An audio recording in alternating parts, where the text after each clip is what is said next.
ఎప్పుడు పన్నీర్ వండాలన్నా చాలా వరకు చాలామంది పన్నీర్ బటర్ మసాలానే వండుతారు.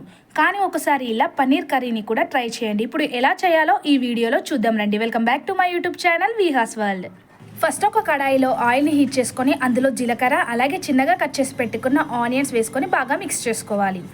ఆనియన్స్ తొందరగా ఉడకడానికి కొంచెం సాల్ట్ వేసుకొని అలాగే పసుపు కూడా వేసుకొని అల్లం వెల్లుల్లి పేస్ట్ వేసుకొని బాగా మిక్స్ చేసుకొని ఆనియన్స్ని లో ఫ్లేమ్లో ఉడికించుకోవాలి.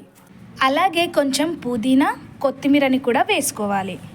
ఆనియన్స్ అనేది పూర్తిగా ఉడికిన తర్వాతనే మనం పన్నీర్ని వేసుకోవాలి. పన్నీర్ వేసుకున్న తర్వాత బాగా మిక్స్ చేసుకోవాలి.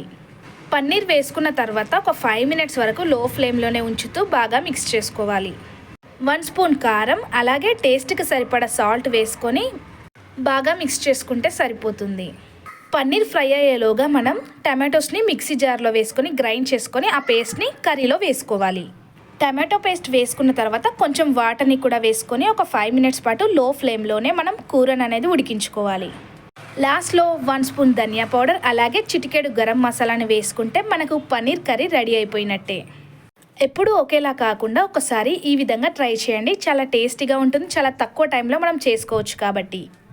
ఈ పన్నీర్ కర్రీని రైస్లోకైనా రోటీలోకైనా తినేయొచ్చు. వీడియో నచ్చితే లైక్ అండ్ షేర్ చేయడం మర్చిపోకండి. మరిన్ని వీడియోస్ కోసం ఛానల్ని వెంటనే సబ్స్క్రైబ్ చేసుకోండి. Thanks for watching this video. Till then see in the next video.